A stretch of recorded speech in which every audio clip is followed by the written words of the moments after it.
بسم اللہ الرحمن الرحیم۔ بخاری و مسلم شریف میں بنی اسرائیل کے ایک قاتل کا واقعہ نقل کیا گیا ہے۔ حضور اکرم صلی اللہ علیہ وآلہ وسلم نے اللہ کے ہاں توبہ کی قبولیت سے متعلق صحابہ کرام کے سامنے بنی اسرائیل کے ایک قاتل کا نہایت خوبصورت اور ایمان افروز واقعہ بیان فرمایا کہ بنی اسرائیل میں ایک شخص چوری، ڈکیتی اور قتل میں بہت مشہور تھا اور نہایت معمولی سی بات پر قتل کر دیتا تھا۔ ہوتے ہوتے اس کے ہاتھ سے 99 افراد کا قتل ہو چکا۔ اس کے بعد اس کے دل میں احساس پیدا ہوا کہ مجھے بھی تو اللہ کے ہاں جانا ہے۔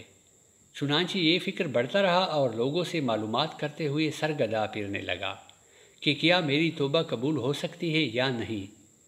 کسی عالم شخص سے ملاقات کی فکر ہوئی کہ معلوم کیا جائے کہ ایسے شخص کی توبہ قبول ہو سکتی ہے یا نہیں۔ اسی حوالے سے لوگوں نے ایک عابد شخص کے پاس جانے کا مشورہ دیا۔ اس شخص نے اس کے پاس جا کر مسئلہ معلوم کیا، کیا میری توبہ قبول ہو سکتی ہے اور کیا میری مغفرت ہو سکتی ہے جبکہ میں نے 99 انسانوں کی جان ماری ہے؟ تو اس عابد شخص کو اس مسئلے کے بارے میں زیادہ معلوم نہیں تھا، تو اس نے اپنی عقل سے قیاس آرائی کی کہ جو آدمی 99 انسانوں کی جان مار سکتا ہے اس کی مغفرت کہاں سے ہوگی؟ چنانچہ اس نے کہہ دیا کہ تیری توبہ قبول نہیں ہوگی۔ تو اس شخص نے غصے اور جلال میں آ کر اس کو بھی قتل کر کے 100 کا ہنسا مکمل کر دیا کہ جب میری توبہ قبول نہیں ہونی تو تجھے بھی ختم کر کے 100 پورے کر دیتا ہوں۔ چنانچہ اس نے 100 کا ہنسا مکمل کر دیا، مگر اس کے دل میں پھر بھی یہ خیال تھا کہ میری مغفرت کی کوئی نہ کوئی شکل ضرور موجود ہوگی۔ اس لیے اس نے لوگوں سے پھر معلومات کا سلسلہ جاری کر دیا کہ روئے زمین میں سب سے بڑے عالم کون ہیں، وہی میرے مسئلے کا حل بتا سکتا ہے۔ آخر لوگوں نے اس کو بتلایا کہ فلاں جگہ ایک عالم رہتا ہے، اس سے جا کے معلوم کرو۔ چنانچہ اس نے عالم کے پاس جا کر اپنی زندگی کی ساری کارگزاری سنائی اور 100 آدمیوں کو کس طرح سے قتل کیا سارا کارنامہ سنا دیا۔ معلوم کیا کہ اب بتلائیے کہ میری توبہ قبول ہو سکتی ہے یا نہیں، کیا اللہ کے ہاں مجھ جیسے گناہگار کے لیے بھی مغفرت کا کوئی خانہ ہے؟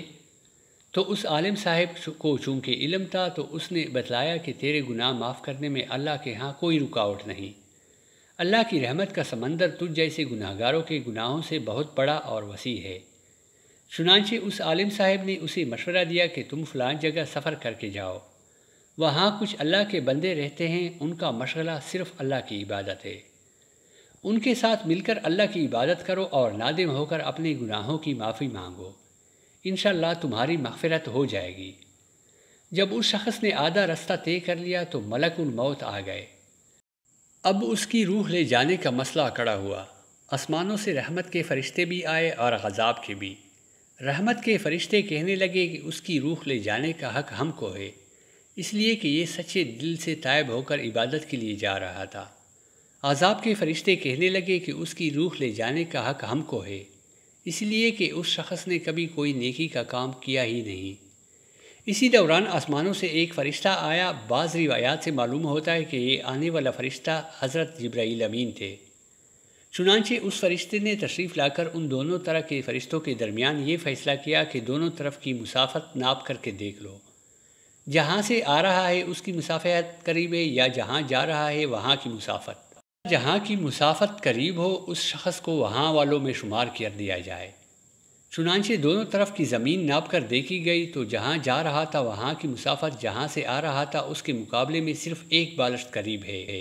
چنانچہ فیصلہ ہوا کہ مقامی مسیحت سے مقام عبادت صرف 1 بالشت قریب ہے، اسی لیے رحمت کے فرشتوں کو اس کو لے جانے کا حق حاصل ہوا۔ چنانچہ اللہ تعالیٰ کی طرف سے اس کی مغفرت کا اعلان ہو گیا۔ ایک روایت میں آتا ہے کہ حسن رضی اللہ تعالیٰ عنہ نے فرمایا کہ ہم سے یہ ذکر کیا گیا کہ اس شخص کے پاس جب ملک الموت آئے تو وہ شخص سینے کے بل اس سرزمین کی طرف گھسیٹتا چلا گیا۔ حدیث قدسی میں آتا ہے کہ میں اپنے بندے کے ساتھ اس کے گمان کے مطابق ہوتا ہوں اور وہ جہاں بھی یاد کرے میں اس کے ساتھ ہوں۔ باخدا اللہ تعالیٰ اپنے بندے کی توبہ سے اس سے زیادہ خوش ہوتا ہے جتنی خوشی تم میں سے کسی ایسے شخص کو ہوتی ہے جس کا جانور بیابان میں گم ہو کر اسے مل جائے، اور جو شخص 1 بالشت میری طرف آتا ہے میں 1 ہاتھ اس کے قریب ہو جاتا ہوں، اور جو شخص ایک ہاتھ میرے قریب آتا ہے میں اس کے ایک باہ یعنی پھیلائے ہوئے دونوں ہاتھوں کے درمیان کی مسافت کے قریب ہو جاتا ہوں، اور جب وہ میری طرف چل کر آتا ہے تو میں اس کی طرف دوڑ کے آتا ہوں۔ انسان جب بھی سچے دل کے ساتھ توبہ کرے گا تو اللہ تعالیٰ ضرور قبول فرمائے گا۔ انشاءاللہ یہ واقعہ خصوصاً ان حضرات کے لیے حوصلہ افزائی اور معاونت کا سبب ہے جو کہ بڑے بڑے گناہ کر کے اب مایوسی کی زندگی گزار رہے ہیں، کیونکہ شیطان انہیں مایوس کرتا ہے۔ بہرحال گناہگار کو شیطان کی توبہ میں آ کر مایوس نہیں ہونا چاہیے، بلکہ اللہ کی رحمت سے اچھی امید رکھ کر سچی توبہ کے ذریعے اپنے آپ کو پاک و صاف کر لینا چاہیے۔ اللہ تعالی ہم سب کو عمل کرنے کی توفیق عطا فرمائے، آمین یا رب العالمین۔